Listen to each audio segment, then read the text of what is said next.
వే gold trusted gold buyers మీరు తాకట్టు పెట్టిన బంగారాన్ని విడిపించి ఈ రోజు ఉన్న మార్కెట్ ధరకు కొనబడను.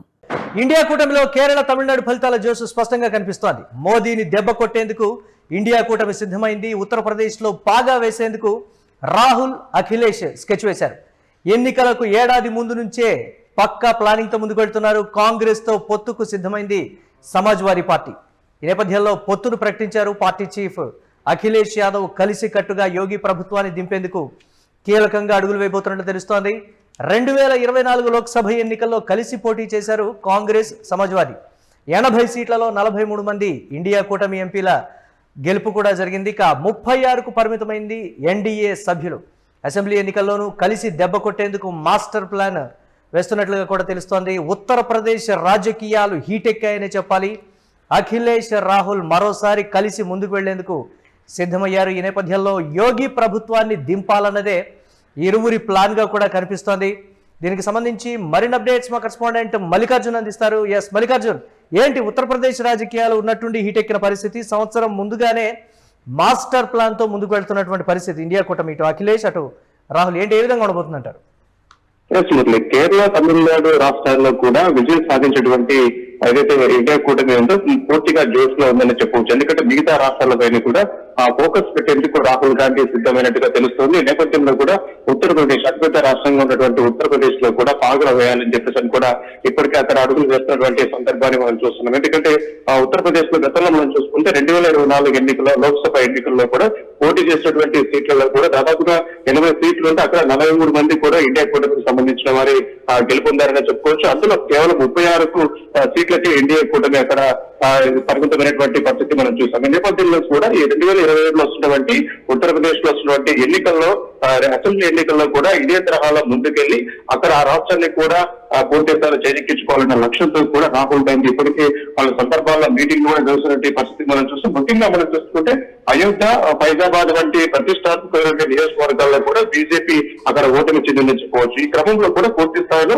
ఇప్పుడు లోక్సభ ఎన్నికల, గతంలో లోక్సభ ఎన్నికల్లో ఏ విధంగా అయితే కలిసికట్టుగా పోటీ చేశాము, అదేవిధంగా అసెంబ్లీ ఎన్నికల్లో కూడా కలిసికట్టుగా పోటీ చేస్తే ఉత్తరప్రదేశ్ లో యోగిని ఓడించొచ్చన్న లక్ష్యంతో కూడా ముందుకు వెళ్తున్నటువంటి పరిస్థితి. ఇప్పటికే కాంగ్రెస్ పార్టీ, అదేవిధంగా ఎస్పీ కలిసి పోటీ చేసినట్టు కూడా అఖిలేష్ ఇప్పటికే ప్రకటించారని చెప్పవచ్చు. ప్రస్తుతం మనం చూసుకుంటే రాహుల్ గాంధీ ఇప్పుడు ప్రాతినిధ్యం వహిస్తున్నటువంటి రాయ్బరేలీ నియోజకవర్గంలో కూడా ఆయన ఇప్పుడు ప్రస్తుతం పర్యటిస్తారని చెప్పవచ్చు. నిన్నటి నుంచి కూడా అక్కడ కార్యకర్తలతో సమావేశం కావచ్చు, కొన్ని అంశాల్లో కూడా ఆయన మాట్లాడుతున్నటువంటి సందర్భాలు మనం చూస్తున్నాం. ముఖ్యంగా ఇప్పుడు 2022లో వచ్చేటువంటి ఎన్నికల లక్ష్యంగా కూడా అక్కడ పార్టీ కార్యకర్తలతో కూడా, ముఖ్య నాయకులతో కూడా బిజీగా రాహుల్ గాంధీ గడుపుతున్నటువంటి సందర్భాలు మనం చూస్తాం. ఈ రోజు కూడా ఒక కార్యకర్తల మీటింగ్ కూడా అక్కడ నిర్వహిస్తున్నటువంటి పరిస్థితి ఉందని మనం చెప్పుకోవచ్చు. ముఖ్యంగా గ్రామ స్థాయి కమిటీలో ఓటు స్థాయి సమన్వయం, కుల సమీకరణాలు, యువత, అదేవిధంగా మైనార్టీ ఓటు బ్యాంక్ పైన కూడా ప్రత్యేకమైనటువంటి ఫోకస్ పెట్టి ఇప్పుడు ఏదైతే ఉత్తరప్రదేశ్ లో ఉన్నటువంటి రాజకీయ సమీకరణాలు, పూర్తిస్థాయిలు వాటన్నిటిని నెబరు వేసుకుంటూ ఏ విధంగా ఎన్నికల్లో వ్యూహాత్మకంగా అడుగులు వేయాలన్న లక్ష్యంతో కూడా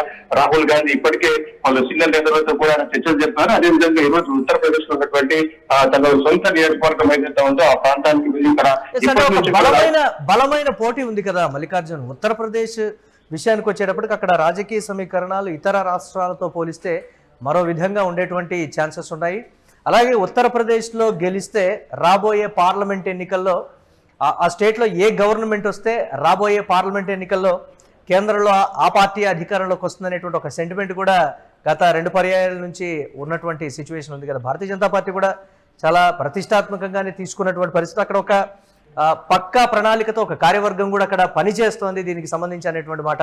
ఈ సమయంలో ఇండియా కూటమి ఎలాంటి వ్యూహంతో ముందుకు వెళ్తుందనేదే ఒక ప్రధాన ప్రశ్నగా ఉన్నటువంటి పరిస్థితి. కార్యకర్తల్లో జోష్ నింపేటువంటి ప్రయత్నం చేస్తున్నప్పటికీ కూడా ఆ స్థాయిలో ప్రజల ఆలోచన విధానంలో మార్పు తీసుకొని రాగలరా అనేది పెద్ద సమస్యగా ఉంది. దాన్ని ఎలా ఓవర్కమ్ చేసే అవకాశం ఉంది?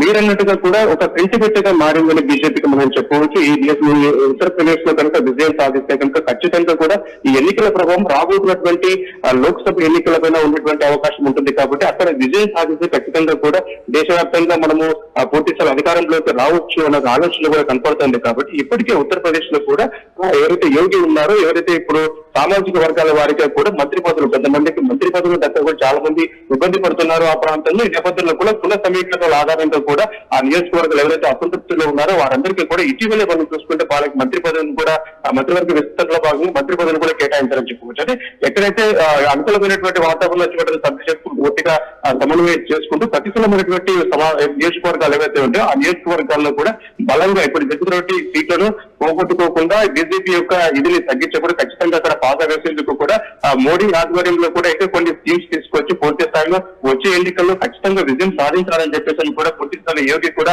అదే విధంగా పావులు గదుపుతున్నారని చెప్పవచ్చు.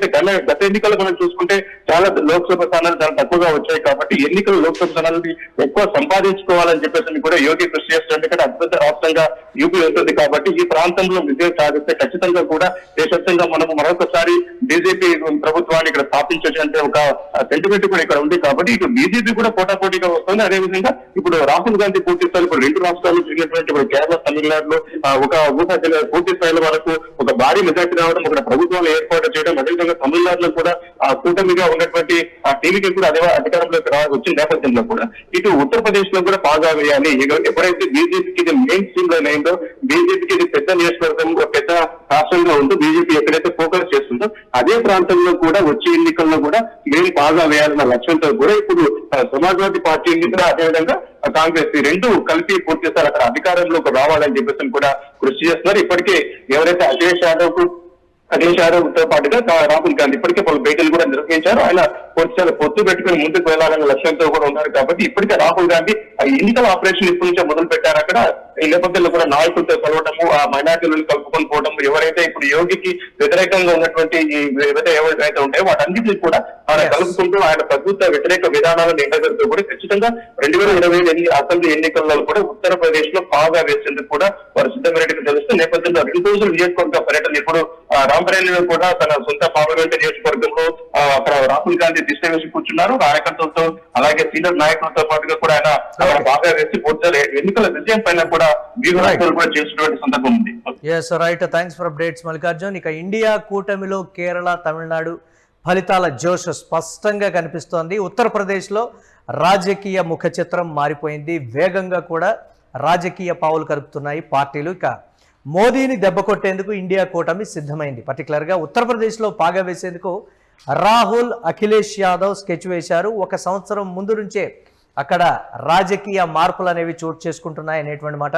దీనికి సంబంధించి ఎన్నికలకు ఏడాది ముందు నుంచే అటు భారతీయ జనతా పార్టీ కావచ్చు, ఇటు ఇండియా కూటమి రెండూ కూడా పక్కా ప్లానింగ్తో ముందుకు వెళ్తున్నాయి. ఇక కాంగ్రెస్తో పొత్తుకు సిద్ధమైంది సమాజ్వాదీ పార్టీ. పొత్తును ప్రకటించారు పార్టీ చీఫ్ అఖిలేష్ యాదవ్. కలిసికట్టుగా యోగి ప్రభుత్వాన్ని దింపేందుకు కూడా వడివడిగా అడుగులు వేస్తున్నారు. ఈ నేపథ్యంలో ఇండియా కూటమి ప్రజల్లోకి బలంగా వెళ్ళి భారతీయ జనతా పార్టీ మీద ఉన్నటువంటి వ్యతిరేకతను కూడగట్టి తిరిగి అధికారంలోకి రావాలనేటువంటి ఒక మాస్టర్ ప్లాన్తో అయితే ముందుకు వెళ్తోంది. చూడాలి ఏ విధంగా ఉండబోతుంది అనేది. అలాగే 2024 లోక్సభ ఎన్నికల్లో కలిసి పోటీ చేశాయి కాంగ్రెస్, సమాజ్వాదీ పార్టీ.